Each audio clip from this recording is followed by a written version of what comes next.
ஆந்திர நாட்டில் ஒரு அரசர் இருந்தார். அந்த அரசர்கிட்ட ஒரு அமைச்சர் இருந்தார். அந்த அமைச்சர் பேர் ராயண பாஸ்கர். அவர் ஒரு பெரிய அறிவாளி.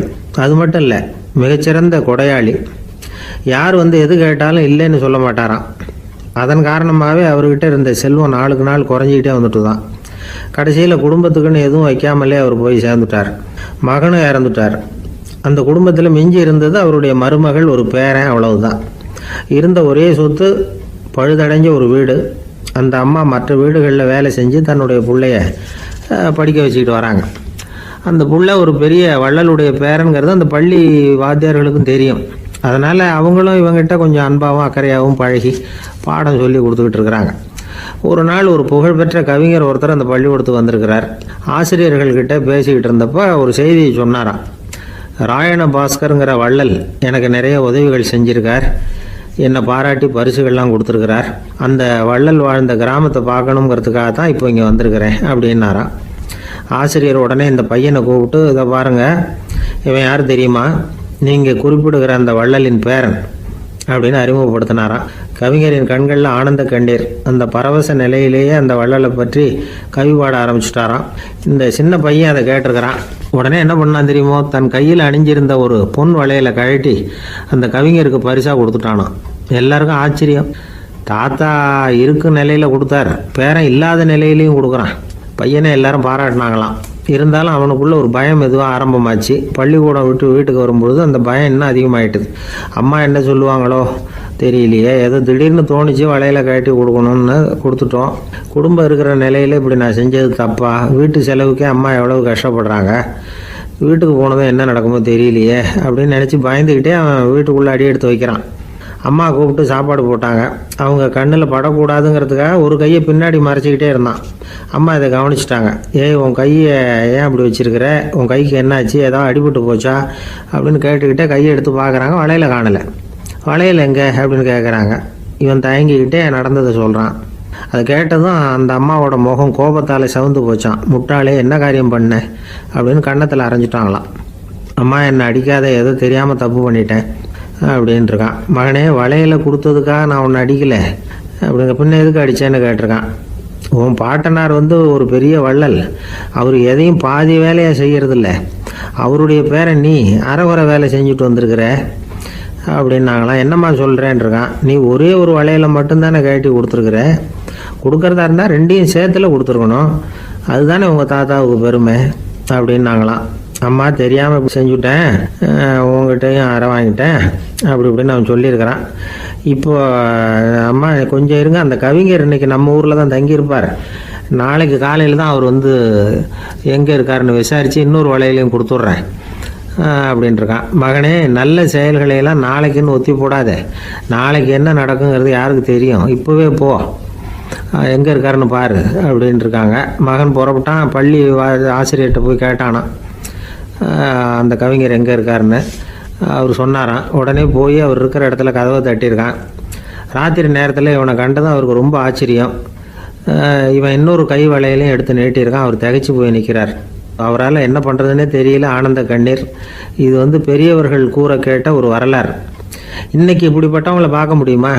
வறுமை வள்ளல் தன்மையை ஒன்று செய்து விடாதுங்கிறதுக்கு இது ஒரு உதாரணம். ஒருத்தன் இன்னொருத்தனை பார்த்து கேட்டானா, எங்கள் தாத்தா உங்கள் தாத்தாவுக்கு 100 ரூபா கடன் கொடுத்துருக்கிறார், அதை எப்போ திருப்பி கொடுக்க போகிறேன்னு. கவலைப்படாத, எங்கள் பேரன் அதை உங்கள் பேரன்ட்ட திருப்பி கொடுத்துருவான் அப்படின்னு நானா. அவன் ஒரு வயசான ஆள் நிலத்தில் ஏறு ஊதுகிட்டு இருந்தாரான். கிழிஞ்சு போன ஒரு சின்ன துண்டை தான் இடுப்பில் கட்டியிருந்தாரான். தலையில் ஒரு கந்தலை சுற்றி இருந்தார். உடம்பு பூரா சேரு, ரொம்ப ஏழை. ஏறு ஓட்டிகிட்டு இருக்கிறவர் வேற எப்படி இருப்பார்? இருந்தாலும் அந்த ஆள் ரொம்ப ஜாலியாக பாட்டு பாடிக்கிட்டே ஏறு ஊதுகிட்டு இருந்தாரான். உடம்புல தான் அவர் ஏழையை தவிர மனசில் ஒரு ஏழையாக தெரியல. அந்த சமயத்தில் அந்த நாட்டு ராஜா அந்த பக்கமாக குதிரை மேலே வந்தாராம். வேட்டைக்கு போயிட்டு பரிவாரங்களோடு திரும்பி வந்துகிட்டு இருக்கிறார். ரொம்ப செல்வ செழிப்பில் இருக்கிற ராஜா அவர் இந்த வயசான விவசாயியை பார்த்துருக்கார். இந்த ஆள் ரொம்பவும் ஏழைங்கிறது அவர் பார்த்தாவே பளிச்சுன்னு தெரியுது. கட்டிக்கிறதுக்கு நல்ல துணி இல்லை, உடம்போ இழைச்சி போயிருக்குது, வயறு முதுகுல போய் ஒட்டிகிட்டு இருக்கு, கண்ணு குழு விழுந்து போயிருக்குது. ஆனாலும் முகத்தை பார்த்தா சந்தோஷமா இருக்கிற மாதிரி இருக்கு. இவ்வளவு உற்சாகமா பாடிக்கிட்டு இருக்கிறாரு அப்படின்னு ஆச்சரியமா நினைச்சு பார்த்தார் அந்த ராஜா. சரி, அவர்கிட்ட கொஞ்சம் பேச்சு கொடுத்து பார்க்கலாம் அப்படின்னு முடிவு பண்ணார். ஐயா பெரியவரே, இப்படி கொஞ்சம் வர முடியுமான்னாராம். பொழுது போகிறதுக்குள்ளே நான் இந்த வயல் பூரா உழவு ஓட்டி ஆகணும், அதனால் பேசுறதுக்கு நேரம் இல்லை அப்படின்னாராம் அந்த பெரியவர். என்ன அவ்வளவு அவசரமா? மீதி இருந்தால் நாளைக்கு உழுதக்கூடாதா? அது சரி, உனக்கு எத்தனை ஏக்கர் நிலம் இருக்கு அப்படின்னு விசாரிச்சிருக்கார் ராஜா. எனக்குன்னு சொந்தமாக உள்ளங்கை அளவு கூட நிலம் கிடையாது. இது எங்கள் முதலாளியோட நிலம். இதை பூராவும் உழுது முடிச்சாதான் அவர் கூலி கொடுப்பார். நான் கூலிக்கு உழுதுகிட்டு இருக்கிறேன். உங்ககிட்ட பேசிக்கிட்டு இருந்தா அவருக்கு துரோகம் பண்ணது மாதிரி ஆயிடும் அப்படின்னாராம். ராஜா குதிரையை விட்டு கீழே இறங்கினார். வரப்புல நடந்து அந்த பெரியவர்கிட்டே போனாராம். சரி, ஒரு நாள் பூரா உழுதான் உனக்கு எவ்வளவு கூலின்னு கேட்டிருக்கார். 8 அணா கூலி கிடைக்கும்னாராம் அவர். இது ரொம்ப காலத்துக்கு முன்னாடி நடந்த ஒரு சம்பவங்கிறதுனால அப்போ 8 அணா கூலிங்கிறது ரொம்ப பெருசு. இருந்தாலும் அதுவும் அந்த ராஜாவுக்கு பெரிய கூலியா தெரியல. இவ்வளவுதானா, இதை வச்சுக்கிட்டு நீ எப்படி காலம் தள்ளுற அப்படின்னாராம். ஒன்றும் கவலை இல்லை அப்படின்னாராம் அவரு. ராஜாவுக்கு ரொம்ப ஆச்சரியமா போச்சு. 8 அணா கூலி வாங்குற இந்த ஆளு கவலை இல்லாம இருக்கிறார், ஏராளமான வசதியோட இருக்கிறன்னா கவலை இல்லாம வாழ முடியலையே அப்படின்னு நினைச்சு பார்த்திருக்கார். அது சரி, 8 அணாவில் எப்படி குடும்பம் நடத்துற அப்படின்னு கேட்டாராம். எனக்கு கிடைக்கிற 8 அணாவில் 2 அணா குடும்பத்துக்கு செலவழிக்கிறேன், 2 அணா பழைய கடனுக்கு கொடுக்குறேன், 2 அணா தர்மம் செய்யறேன், 2 அணா வட்டிக்கு கொடுக்குறேன், ஒரு குறையும் இல்லைன்னாராம். ராஜாவுக்கு ஒன்றும் புரியல. எனக்கு ஒன்றும் புரியலேன்னு இருக்காரு. ஐயா, எனக்கும் என் மனைவிக்கும் 2 அணா செலவாகுது. வயசான அம்மா அப்பா இருக்கிறாங்க, சின்ன வயசுல என்னை காப்பாத்தினவங்க அவங்க. அந்த கடனுக்கு 2 அணா செலவாகுது, அது பழைய கடன். என் தங்கச்சி ஒருத்தி ஆதரவு இல்லாத நிலைமையில தன்னுடைய மகனோட என் வீட்டுல இருக்கிறா. அவளுக்கும் அவள் மகனுக்கும் 2 அணா செலவு பண்றேன், அது தர்மம். எனக்கு 2 பிள்ளைங்க இருக்கிறாங்க, அவங்களுக்கு 2 அணா செலவு பண்றேன், அது வட்டிக்கு கொடுக்கறது மாதிரி. பிற்காலத்துல அவங்க எங்களை காப்பாத்துவாங்க. அந்த வகையில நான் திருப்தியோட வாழ்ந்துகிட்டு இருக்கிறேன் அப்படின்னாராம். ராஜாவுக்கு அர்த்தம் புரிய ஆரம்பிச்சுதான். அந்த பெரிய நிலத்தை விலை கொடுத்து வாங்கி அந்த பெரியவருக்கே தானமா கொடுத்துட்டாராம். இப்போ ஊழவருக்கே நிலம் சொந்தமாயிட்டுது. அன்னையிலிருந்து அரசனுக்கும் ஆறுதல் கிடைச்சுதான். இப்படி ஒரு கதை சொல்லுவாங்க. 8 அணா வருமானத்தை வச்சுக்கிட்டு எப்படி காலத்தை தள்ளுறதுன்னு சொல்றதுக்காக இந்த கதையை சொல்றதாக யாரும் தப்பா நினைச்சுக்க கூடாது. கிடைக்கிறத எப்படி பங்கு போடுறார், எப்படி திருப்தியா வாழறார் அப்படிங்கிறது தான் முக்கியம். அது மாதிரி இன்றைக்கு இந்த பொங்கல் திருநாள்ல உழவர்கள் மனசு மகிழ்ச்சியா இருந்ததுன்னா அது எல்லாரும் மகிழ்ச்சியா இருக்கிறது மாதிரி அர்த்தம். அதனால அவர்கள்ட்ட இருந்து நாம பாடம் கத்துக்கணும். சில உழவர்கள் தங்கள் நிலத்துல விளையறத தாங்கள் சாப்பிட மாட்டாங்க, அடுத்தவங்கள்ட்ட வித்துட்டு சந்தையில போய் வேற அரிசி வாங்கிட்டு வந்துதான் இவங்க சாப்பிடுவாங்க. அப்படிப்பட்ட விவசாயிகள்லாம் இது உண்டு. பங்கிடுகிற பண்பை உழவர்கள்ட்ட இருந்து கற்றுக்கொள்ளுங்கள் அப்படிம்பாங்க.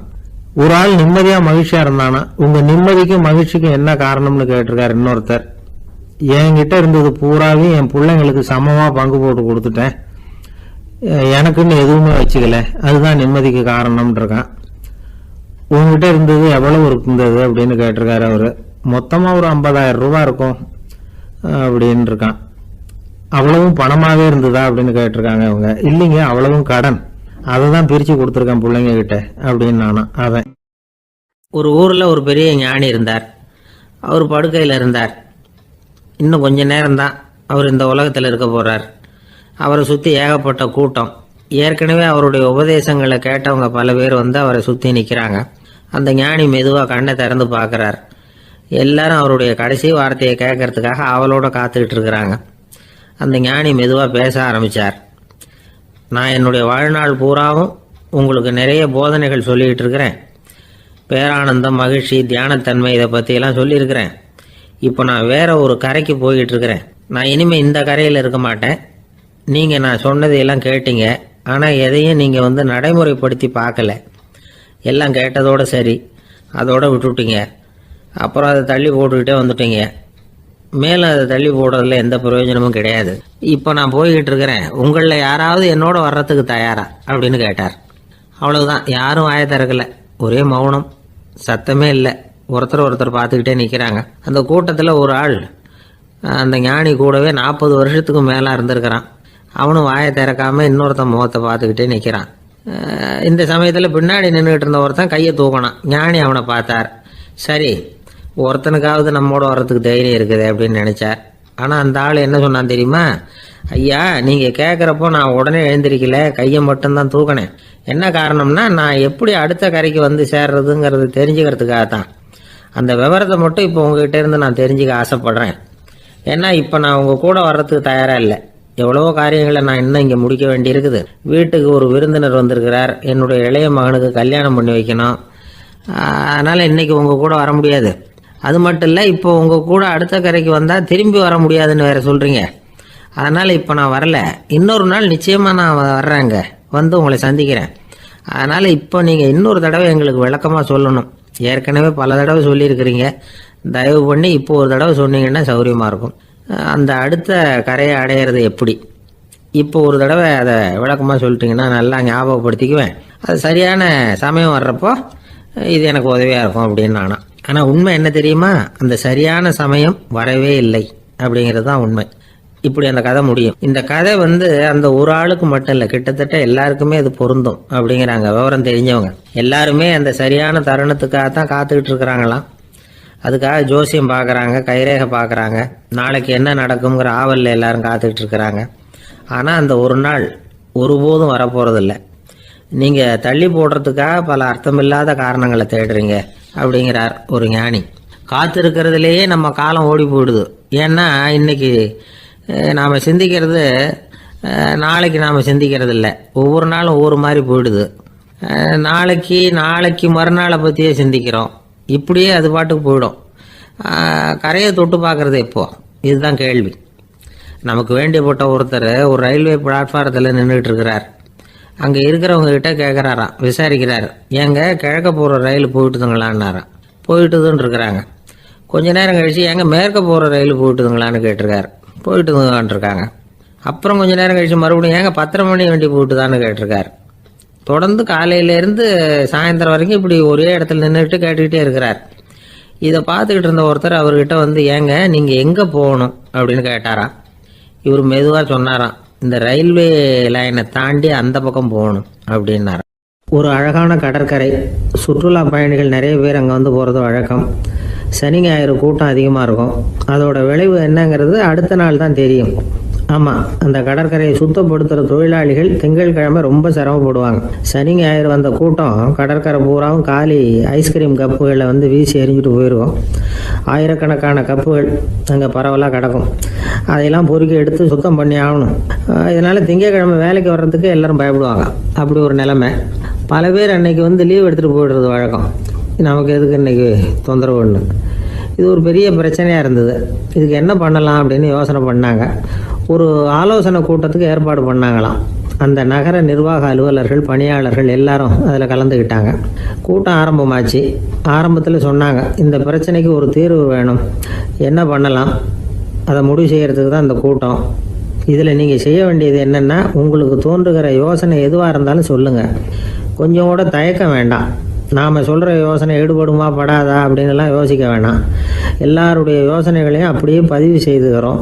கடைசியாக அதிலேருந்து ஒரு சிறந்த யோசனையை தேர்வு பண்ணி அதை பயன்படுத்தலாம். இந்த சந்தர்ப்பத்தில் இன்னொரு முக்கியமான வேண்டுகோள், எவ்வளவு சாதாரணமான யோசனையாக இருந்தாலும் சரி, அது சொல்லும் பொழுது அடுத்தவங்க ஏளனம் செய்யக்கூடாது. இது ஒரு பெரிய யோசனையா அப்படின்னு சொல்லி எதையும் அலட்சியப்படுத்தக்கூடாது. இதுதான் அந்த கூட்டத்தின் ஆரம்பத்தில் செய்யப்பட்ட அறிவிப்பு. உடனே அந்த கூட்டத்தில் இருந்தவங்க ஆளுக்கு ஒரு யோசனை சொல்ல ஆரம்பித்தாங்க. ஒருத்தர் எழுந்திரிச்சார், இங்கே வர்ற சுற்றுலா பயணிகள்கிட்ட ஆளுக்கு $10 ஒரு டெபாசிட் மாதிரி வைப்பு பணமாக வாங்கிக்கணும். காலி ஐஸ்கிரீம் கப்பை திருப்பி கொடுத்தா அந்த பணத்தை திருப்பி கொடுத்துடலாம். இப்படி ஒரு ஏற்பாடு பண்ணிக்கிட்டா கப்புகளை தேடி பொறுக்கிட்டு இருக்க வேண்டியதில்லை. எல்லாம் ஒரே இடத்துக்கு சேர்ந்துடும். அப்படியே நாம் தூக்கிட்டு போய் ஒரு இடத்துல கொட்டி விடலாம் அப்படின்னாரு. இன்னொருத்தர் எழுந்திரிச்சார், கப்பை கீழே போட்டால் $50 அபராதம் அப்படின்னு அங்கங்கே போர்டு எழுதி வச்சுடலாம். கப்புகளை போடுறதுக்கு அங்கங்கே பெரிய கூடைகளை வச்சுடலாம். நாம் சாவகாசமாக அந்த கூடைகளை சேகரம் பண்ணிக்கலாம் அப்படின்னாராம். இன்னொருத்தர் எழுந்திரிச்சு கொஞ்சம் கோபமாக பேசினார். கப்புகளை அவங்க வாயிலே திணிச்சுடணும், அதுங்களை முன்னு சாப்பிட்டு பார்த்தா தான் தெரியும் அது எவ்வளவு கஷ்டங்கிறது அப்படின்னு ரொம்ப கடுமையாக பேசியிருக்காரு. இது வேடிக்கையாக தெரிஞ்சாலும் இந்த யோசனையும் பதிவு செஞ்சுக்கிட்டாங்களாம். இப்படி பல யோசனைகள். கடைசியாக எல்லாத்தையும் படித்து பார்த்துட்டு பரிசீலனை பண்ணாங்க. அப்புறம் தான் யோசனை வந்தது. இவர் வேடிக்கையாக சொன்னது கப்புகளை அவங்கவுங்க வாயிலே திணிச்சு சாப்பிட சொல்லணும், அதுதான் தண்டனைன்னார்ல. ஏன் அப்படி சாப்பிட்றது மாதிரியே கப்புகளை தயார் பண்ண என்ன அப்படின்னு சிந்திக்க ஆரம்பித்தாங்களாம். ஆகா, அதுதான் சரின்னு ஒரு முடிவுக்கு வந்தாங்க. அதுலேருந்து உருவானது தான் இந்த வேஃபர் கப்ஸ். ஐஸ்கிரீமை சாப்பிட்டு முடிச்சதும் கப்பையும் சாப்பிட்டுடலாம். கோன் ஐஸ்கிரீம் சாப்பிட்றோம்ல, அதுதான். அமெரிக்காவில் மியாமி கடற்கரையில் ரொம்ப காலமாக இருந்துக்கிட்டு வந்த குப்பை பிரச்சனைக்கு இப்படி தான் ஒரு தீர்வு வந்து தான். இதுலேருந்து நாம் புரிஞ்சிக்க வேண்டியது என்னென்னா, நாம் அன்றாட எத்தனையோ பிரச்சனைகளை சந்திக்கிறோம், அதுக்கெல்லாம் தீர்வு உண்டு. அது எங்கே ஒளிஞ்சிருக்குன்னு கண்டுபிடிக்கணும்.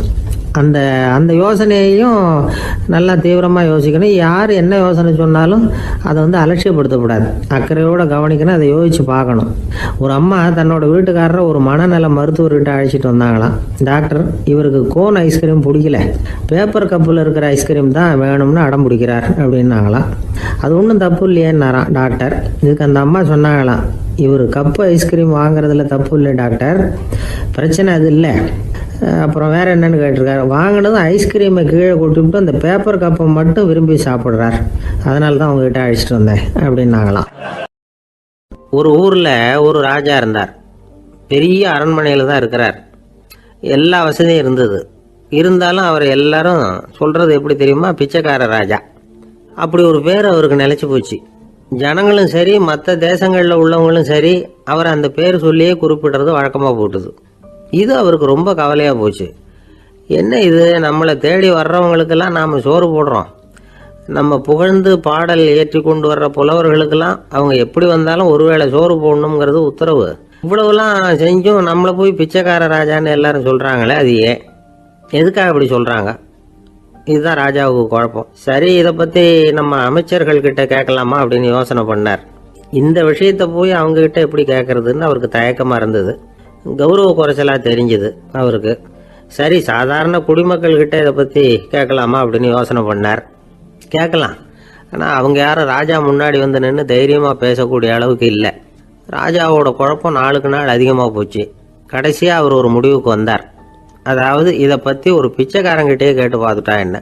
இதுதான் அவர் பண்ண முடிவு.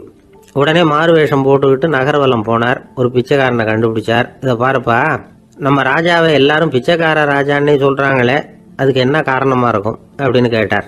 அதுக்கு அவன் சொல்கிறான், இதுக்கான பதிலை இன்னும் ஒரு 30 நாளில் சொல்கிறேன் அப்படின்னா. உடனே இவருக்கு சந்தோஷம். உண்மையை அவங்ககிட்ட சொன்னார். நான் வேற யாரும் இல்லை, நான் தான் இந்த நாட்டு ராஜா. இப்போ நீ என் கூடவே வந்துடும், அரண்மனையிலேயே தங்கிக்கோ. 30 நாள் கழித்து எனக்கு பதில் சொல்லிவிட்டு அதுக்கப்புறமா நீ போகலாம் அப்படின்னு சொல்லி அழைச்சிட்டு வந்துட்டார். அரண்மனையில் ஒரு மூலையில் அவன் தங்கறதுக்கு இடம் கொடுத்தார். தினம் 2 வேளையும் இவனுக்கு சோறு போடுங்க அப்படின்னு உத்தரவு போட்டார். ராஜா கொடுத்த இடத்துல போய் உக்காந்துக்கிட்டான் அந்த பிச்சைக்காரன். தினமும் அந்த அரண்மனையில் நடக்கிறதையெல்லாம் கவனிச்சுக்கிட்டு வந்தான். வேளைக்கு சாப்பாடு வரும், சாப்பிட்டுக்கிட்டு இருக்கான். இப்படி 30 நாள் முடிஞ்சுது. ராஜா வந்தார். என்ன, என்னோட கேள்விக்கு பதில் என்னன்னு கண்டுபிடிச்சிட்டியான்னார். கண்டுபிடிச்சிட்டேன்னா. என்ன எல்லாரும் பிச்சைக்கார ராஜான்னு சொல்கிறாங்களே, அது நியாயமாக படுதா உனக்குன்னு கேட்டார். நியாயமாக தான் படுது, சந்தேகம் இல்லாமல் நீங்கள் பிச்சைக்கார ராஜா தான். என்னதான் நீங்கள் வசதியோடவும் படைபலத்தோடவும் இருந்தால் கூட நீங்கள் எங்கள் வர்க்கத்தை சேர்ந்த ஆசாமி தான் அப்படின்னு அடித்து சொல்லிவிட்டான் அந்த ஆள். ஏனால் அப்படி சொல்கிறேன்னு கேட்டார் இவர். அரசே, ஒரு உண்மையை கண்டுபிடிச்சி சொல்கிறதா நான் உங்ககிட்ட சொன்னேன். நீங்கள் ராஜ பரம்பரைன்னா உடனே உங்கள் கழுத்தில் கிடக்கிற முத்து மாலையை கழட்டி பரிசாக கொடுத்துருப்பீங்க, பொன்னையும் மணியையும் கொடுத்துருப்பீங்க. ஆனால் நீங்கள் அப்படி செய்யலை. என்னை ஒரு மூலையில் உட்கார வச்சு 2 வேளை சோறு போட சொன்னீங்க. உங்களை தேடி யார் வந்தாலும், யார் வந்து பாராட்டி பேசினாலும் அல்லது பிரச்சனைகளை சொன்னாலும் நீங்கள் செய்கிற ஒரே காரியம் சோறு போடுறது தான். பிச்சைக்காரனுக்கு சோறு மட்டும்தான் உலகம். உங்கள் விஷயத்திலையும் நீங்கள் அப்படி தான் நினைக்கிறதாக தெரியுது. நல்லா கவனிங்க. எந்த ஒரு பிரச்சனைக்கும் சோறு தான் முடிவுன்னு நினைக்கிறீங்க பாருங்க.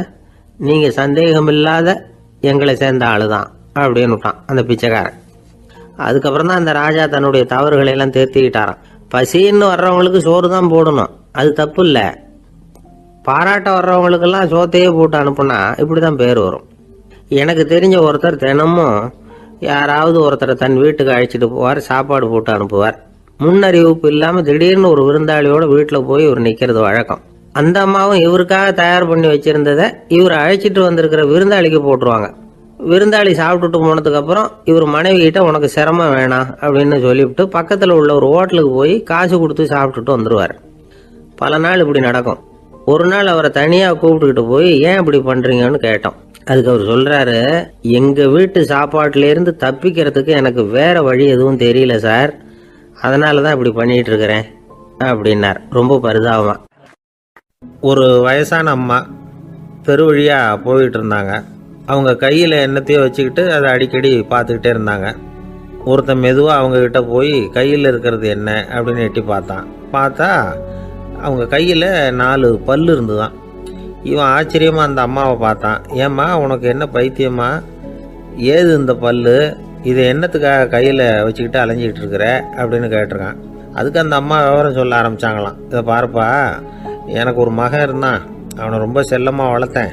அவனை தரையிலேயே நடக்க விடுறதில்ல, எப்பவும் தூக்கி வச்சுக்கிட்டு இருப்பேன். அவன் நல்லா பெரியவனாகி பள்ளிக்கூடம் போகிறப்ப கூட அவன் புஸ்தக மூட்டையை நான் தான் சுமந்துக்கிட்டு போவேன். பார்க்குறவங்க கூட கேலி பண்ணுவாங்க, ஏம்மா படிக்க போகிறது நீயா உன் பிள்ளையான்னு கேட்பாங்க. அவன் இன்னைக்கு எவ்வளோ பெரிய மனுஷன் ஆகிட்டான், வெளிநாட்டில் பெரிய உத்தியோகத்தில் இருக்கான். சமீபத்தில் இங்கே வந்துட்டு போனான். ஒரு நாள் ஏதோ கோபத்தில் என்ன அரைஞ்சுட்டான். அப்போ இந்த 4 பல்லும் கீழே விழுந்துட்டுது. இன்னமும் கூட விழுந்திருக்கும், ஆனால் பல்லு தான் இல்லை. என் புள்ள அரைஞ்சதுனால விழுந்த பல்லு இல்லையா அது, அதனால் இதை எப்பவும் என் கையிலேயே வச்சுக்கிட்டு ஆசையோடு பார்த்துக்கிட்டு இருக்கிறேன். அவன் தான் வெளிநாட்டுக்கு போட்டான், அவனை பார்க்க முடியாத ஏக்கத்தை நான் இந்த பல்லை பார்த்து போக்கிக்கிறேன் அப்படின்னு நாங்களாம் அந்த அம்மா. இந்த கதை எதுக்காகன்னா, தாய் அன்பு அப்படிங்கிறது எப்படிப்பட்டதுங்கிறத புரிஞ்சுக்கிறதுக்காக. கல்யாணம் ஆனதுக்கு அப்புறம் தாயை மறந்து விடுறவங்க எத்தனை பேர் இந்த உலகத்தில், அவங்க காதில் வேணுங்கிறதுக்காக தான் இந்த தகவல். ஆனால் ஒரு விஷயம் மட்டும் நல்லா புரிஞ்சுக்கணும், தாயை மதிக்க தெரிஞ்சவங்க தான் இன்றைக்கி வாழ்க்கையில் எல்லா விதத்துலேயும் முன்னுக்கு வந்திருக்கிறாங்க. வேணும்னா விசாரித்து பார்த்துக்குங்க. இன்னொரு அம்மா இருந்தாங்க. அவங்க தினமும் ஒரு கோயிலுக்கு வருவாங்க. சாமியை பார்த்து, கடவுளே நான் இறந்து போனால் நரகத்துக்கு போகணும் அப்படின்னு வேண்டிக்குவாங்களாம். எல்லோரும் சொர்க்கத்துக்கு போகணும்னு தானே கடவுள்கிட்ட வேண்டிக்குவாங்க. இந்த அம்மா தினம் நான் நரகத்துக்கு போகணும் அப்படின்னு வேண்டிக்கிறாங்க. அங்கேருந்து அர்ச்சகருக்கு இது சந்தேகம். ஒரு நாள் அதை நேரடியாகவே அவங்கக்கிட்ட கேட்டுவிட்டார். அதுக்கு அந்த அம்மா பதில் சொன்னாங்களாம், ஐயா எனக்கு கல்யாணம் ஆகி ரொம்ப நாள் வரைக்கும் குழந்தை பாக்கியம் இல்லாமல் இருந்தது. கோயில் குளம் எல்லாம் சுற்றி வந்தேன். ரொம்ப நாள் கழித்து ஒரு குழந்தை பிறந்தது, ஆண் குழந்தை. அவனை நான் ரொம்ப செல்லம் கொடுத்து வளர்த்தேன். அதோட விளைவு என்ன ஆச்சுன்னா, அவன் ரொம்ப மோசமாக ஆயிட்டான். கெட்ட பழக்க வழக்கம்லாம் கற்றுக்கிட்டான். அவன் இறந்து போனால் நிச்சயம் அவனுக்கு நரகம்தான் கிடைக்கும். அந்த அளவுக்கு கெட்டவன் அவன். அப்படிப்பட்ட காரியங்கள்லாம் பண்ணிகிட்ருக்கான், எனக்கு தெரியும். இவனுக்காக நரகத்தில் கூட யாரும் தயவு காட்ட மாட்டாங்க, தாட்சண்யம் காட்ட மாட்டாங்க.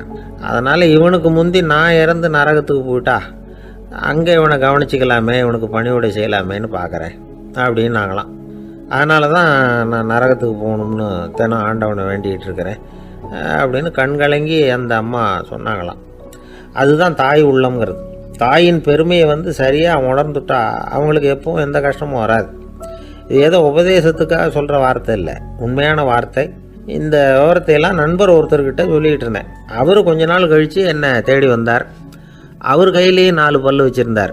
என்னங்க ஆச்சு, ஏதுங்க இந்த பல் அப்படின்னு விசாரித்தோம். உங்கள் உபதேசத்தை கேட்டுவிட்டு இந்த உலகத்தில் எல்லாரையும் தாயாக நினைக்க ஆரம்பிச்சிட்டேன். ஒரு அம்மாவை கடத்தரில் பார்த்து தாயேன்னு கூப்பிட்டேன்.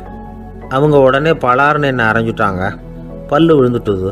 அதை தான் பொறுக்கி எடுத்துக்கிட்டு நேராக உங்களை தேடி வந்துக்கிட்டு இருக்கிறேன்னார். தாயேன்னு தானே கூப்பிட்டீங்க, அதுக்கு ஏன் அரைஞ்சாங்க அப்படின்னு கேட்டோம்.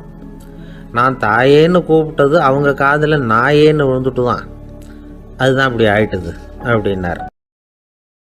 இந்த காலத்து புள்ள ஒருத்தன் தன்னோட அப்பாவை பார்த்து சொன்னான், அப்பா நான் உனக்கு உதவி செய்யலாம்னு நினைக்கிறேன், என்ன உதவி செய்யணும்னு சொல்லு அப்படின்னா.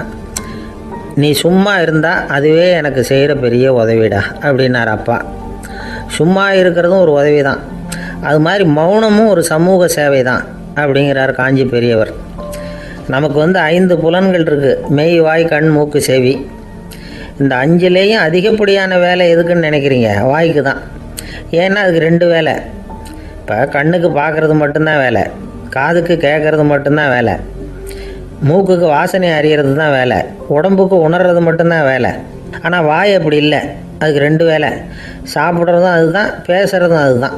அதாவது வாய் ஒன்று தான் கர்மேந்திரியமாகவும் இருக்குது, ஞானேந்திரியமாகவும் இருக்குது அப்படின்னு சொல்லுவாங்க. சாப்பாட்டில் உட்காந்தா எந்தெந்த ஆகாரம் என்னென்ன ருசின்னு அறிவிக்கிற வேலையும் செய்யுது. சபையில் உட்காந்தா பாடுறது, பேசுறது, சிரிக்கிறது இது மாதிரியான வேலையும் செய்யுது. இன்னொரு வித்தியாசம், கண்ணு, காது, மூக்கெல்லாம் ஸ்ட்ரெயின் பண்ணிக்கிட்டு வேலை செய்கிறதில்ல. ஒரு ரோஜா பூவை பார்த்தா உடனே மூக்கு அப்படியும் இப்படியும் அசைய ஆரம்பிக்கிறதில்ல. ஒரு சங்கீதத்தை கேட்ட உடனே காது ஆட ஆரம்பிக்காது. ஆனால் வாய் அப்படி இல்லை, அது பேசினாலும் சரி சாப்பிட்டாலும் சரி அசைஞ்சு தான் ஆகணும். ஆக மற்றதை விட வாய்க்கு வேலை ஜாஸ்தின்னு தெரியுது. சாப்பிட்றது, பேசுறது அப்படின்னு 2 காரியம் அதுக்கு. இப்படி 2 காரியம் இருக்கிறதுனால அது 2ஐயும் பாதியாக குறைச்சிக்கணுங்கிறது கடவுள் அபிப்பிராயமாக இருக்கணும் அப்படிங்கிறார் காஞ்சி பெரியவர். ஆனால் இப்போ நாம் அப்படியா நடந்துக்கிறோம்? அதுக்கு நேர்மாறாக நடந்துக்கிறோம். நாம் சாப்பிட்றதும் அதிகம், பேசுகிறதும் அதிகம். 2 வேலையையும் தேவைக்கு அதிகமாகவே செய்கிறோம். வாய் தான் ரொம்ப ஓவர் ஒர்க்குடு. அதுக்கு ஓய்வு கொடுத்தா உடம்பும் நல்லாயிருக்கும், உலகமும் நல்லாயிருக்கும். மௌன விரதம் இருக்கிறதெல்லாம் எதுக்காக நினைக்கிறீங்க? இதுக்காக தான். இந்த காலத்தில் மௌனமாக இருக்கிறவங்கெல்லாம் மகத்தான தொண்டு செய்கிறாங்க அப்படின்னு தான் சொல்லணும். சத்தம் அதிகமாக போய் தான் சவுண்டு பொல்யூஷன் வருது. அது மட்டும் இல்லை, மௌனமாக இருந்தால் சண்டை சச்சரவே வராது. மௌனம் கலக நாஸ்தி. ஆக இதுவும் ஒரு சமூக சேவை தான். நமக்கு தான் வாய் இருக்குதுங்கிறதுக்காக வசமாக சாப்பிட்றதும் தப்பு, வளவளன்னு பேசுகிறதும் தப்பு. ஒரு கருத்தை சொல்கிறதுக்கு ஒரே ஒரு சொல்லு போதும் அப்படின்னு இருக்கும்பொழுது 2 சொற்களை செலவு பண்ணாதே. எவ்வளவு சொன்னாலும் அதனால் ஒரு பயனும் விளையாது அப்படின்னு தெரிய வருமே. ஆனால் அந்த ஒரு சொல்லையும் விரயம் பண்ணாதே அப்படிங்கிறார் ஒரு அறிஞர். எல்லா குணங்கள்லேயும் மௌனம்தான் சிறந்தது அப்படிங்கிறார் ஒருத்தர். மௌனமாக இருக்கிறது மூலமாக மற்றவர்கள் குறைகளை நம்மளால் தெரிஞ்சிக்க முடியும். அதே சமயத்தில் நம்மக்கிட்ட இருக்கிற குறைகளை மற்றவங்களுக்கு தெரியாமல் மறைச்சிக்கவும் முடியுங்கிறார் அவர். உண்மைதானே? ஒரு பெரிய மேடை பேச்சாளர், பொது வாழ்க்கையில் 25 வருஷ காலமாக ஈடுபட்டிருக்கிறவர். அவர் மனைவி ஒரு நாள் சொன்னாங்க, எங்கள் வீட்டுக்காரர் 25 வருஷ காலமாக பொது வாழ்வில் ஈடுபட்டிருந்தா கூட இந்த மாதம் 10ஆம் தேதியிலேருந்து தான் மக்களுக்கு சேவை செய்ய ஆரம்பிச்சிருக்கார் அப்படின்னு நாங்கள் ரொம்ப பெருமையாக. 10ஆம் தேதிக்கு அப்படி என்ன விசேஷம் அப்படின்னு கேட்டோம். அன்னையிலேருந்து தான் அவர் மேடையில் பேசுகிறத நிறுத்தினார் அப்படின்னாங்க அந்த அம்மா. உங்கள் பையன் எப்படி சார் இருக்கான் அப்படின்னு விசாரித்தார் ஒருத்தர். அவன் என்ன சார், எதை சொன்னாலும் காதில் வாங்க மாட்டேங்கிறான், அவன் பாட்டுக்கு போகிறான் வர்றான் அப்படின்னு சொல்லி அழுத்துக்கிட்டார் அப்பா. பெரியவங்க சொல்கிறத சின்ன பிள்ளைங்க கேட்கறது இல்லைங்கிறது ஒரு குறை. பெரியவங்க சொல்கிறது சின்ன பிள்ளைங்க காதலையே விழறது இல்லைங்கிறது ஒரு குறை. இது கொஞ்சம் சீரியஸான விஷயம், கவனித்து பார்க்கணும். ஒரு குழந்தைக்கு காது சரியாக கேட்குதா இல்லையா அப்படிங்கிறத நாம் தான் கவனித்து பார்த்து கண்டுபிடிக்கணும். அதுவாக நம்மக்கிட்ட தவழ்ந்து அப்பா எனக்கு காது கேட்கல, அழைச்சிட்டு போங்க டாக்டர்கிட்ட அப்படின்னுலாம் சொல்லிகிட்டு இருக்காது. அது சரி, ஒரு குழந்தைக்கு காது சரிவர கேட்குதா இல்லையா அப்படிங்கிறத முன்கூட்டியே நாம் தெரிஞ்சுக்கிறது எப்படி? அதுக்கு சில வழி இருக்குது. உங்கள் குழந்தைய கொஞ்சம் அப்படியே கவனித்து பாருங்கள். அடிக்கடி ஜலதோஷம், காதில் அரிப்பு ஏற்படுதா, மூக்கு விரிவாகவும் அப்புறம் டான்சில், அடினாய்டு, சத அழற்சி இது மாதிரி ஏதாவது இருக்கா, வாயிலிருந்து எச்சில் ஒழுகுதா, குழந்தை வாயினால் சுவாசிக்குதா, பற்கள் முன்னாடி தள்ளி வளருதா, இதெல்லாம் அதுக்கு அறிகுறி. அப்புறம் இந்த VBDF TH இப்படி இந்த ஒலிகள் சேர்ந்த வார்த்தைகளை குழந்தை சரியாக புரிஞ்சுக்காது. இப்போ உதாரணத்துக்கு பட்டுன்னு சொல்லு குழந்தை அப்படின்னீங்கன்னா அது கட்டுன்னு சொல்லும். அதாவது பட்டு சவுண்டை அதால் புரிஞ்சிக்க முடியல.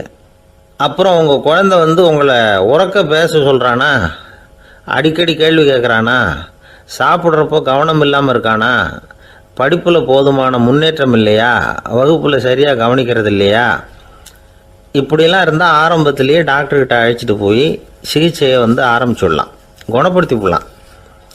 குழந்தைக்கு காது சரியாக கேட்கலன்னா நீங்கள் செய்ய வேண்டியது என்ன தெரியுமா? அவனுக்கு காது கேட்கலேங்கிறதுக்காக அவன் முன்னாடி சத்தம் போட்டு பேசக்கூடாது. மெதுவாக சீராக பேசணும், அவனை பார்த்து பேசணும். உங்கள் உதட்டு அசைவுகள் அவனுக்கு உதவும், அதை பார்த்தே புரிஞ்சுக்குவான். நீங்கள் வாயில் வெத்தலை பாக்கு போட்டுக்கிட்டோ புகை பிடிச்சிக்கிட்டோ பேசக்கூடாது. அப்படி பேசினா அவனால் அந்த உச்சரிப்பை சரியாக புரிஞ்சிக்க முடியாது. ஒரு வார்த்தையை சொல்கிறீங்க, அவனுக்கு புரியல அப்படின்னா அதே வார்த்தையை மறுபடியும் சொல்லணும். அவனுக்கு நீங்கள் முதல்ல சொன்ன வார்த்தை புரியலேன்னு நினச்சிக்கிட்டு மறுபடியும் திருப்பி சொல்கிறப்போ அதே அர்த்தம் வரக்கூடிய வேறு வார்த்தையை சொல்லக்கூடாது. இப்படிலாம் நடந்துக்கிட்டா அவனுக்கு மன திடத்தை ஏற்படுத்த முடியும். இல்லைன்னா அவனுக்கு தாழ்வு மனப்பான்மை வந்துடும். குழந்தைக்கு காது கோளாறுன்னா ஆரம்பத்திலேயே டாக்டர்கிட்ட அழைச்சிட்டு போனால் போதும், குணப்படுத்தி விடலாம். அப்புறம் பார்த்துக்கலாமே அப்படின்னு அலட்சியமாக இருந்துட்டால் தான் கஷ்டம். சில பேர் கோபத்தில் சின்ன பிள்ளைங்க காதை பிடிச்சி திருகிறது உண்டு. இது ரொம்ப தப்பு. காது கையோடு வந்துட்டால் என்ன பண்ணுறது? ஒரு வேடிக்கை கதை, அது கதை தான், நிஜமாக நடந்ததில்லை. அது மாதிரி நடக்காது. ஒரு வேடிக்கைக்காக சொல்லப்படுற கதை. அதாவது ஒரு வீட்டில் அப்பா அம்மாவை பார்த்து சொல்லிகிட்டு இருக்கார், இதை பாரு, நாளைக்கு காலையில் என்னை சீக்கிரம் எழுப்பி விட்ரு, நான் செங்கல்பட்டு வரைக்கும் போயிட்டு வர வேண்டியிருக்கு அப்படின்னாராம். இதை அவங்க பையன் காதில் வாங்கிட்டு இருக்கான். அப்பாவுக்கு சிரமம் வேண்டாமே அப்படின்னு நினச்சி அவனே காலையில் யாருக்கும் தெரியாமல் எழுந்திரிச்சு புறப்பட்டு செங்கல்பட்டுக்கு போட்டான். சாயந்தரமாக திரும்பி வந்தான். அப்பா பையனை காணாமல் அலமோதிக்கிட்டு இருக்கிறார். சாயந்தரமாக பையனை பார்த்ததும் எங்கடா போயிட்டு வந்தேன்னு கேட்டார் கோவமாக. செங்கல்பட்டுக்கு போயிட்டு வந்தேப்பா, நீ வேணா அலைய வேண்டாமேன்னு அப்படின்னா. எதுக்கடா போனேன்னு அதட்டினார். அதான்ப்பா, நீ நேற்று அம்மாக்கிட்ட சொல்லிக்கிட்டு இருந்த, அதை காதில் வாங்கினேன், உனக்காக நான் போயிட்டு வந்தேன் அப்படின்னா. உடனே எந்த காதில் வாங்கினேன் அப்படின்னு சொல்லி காதை பிடிச்சி திருகினார். அந்த காது கையோடு வந்துட்டுது. இது நடந்து கொஞ்ச நாள் கழித்து அந்த அப்பாவும் பையனும் கடத்தெருவில் போய்கிட்டு இருக்கிறாங்க. எதிரில் ஒரு நாய் ஓடி வந்தது.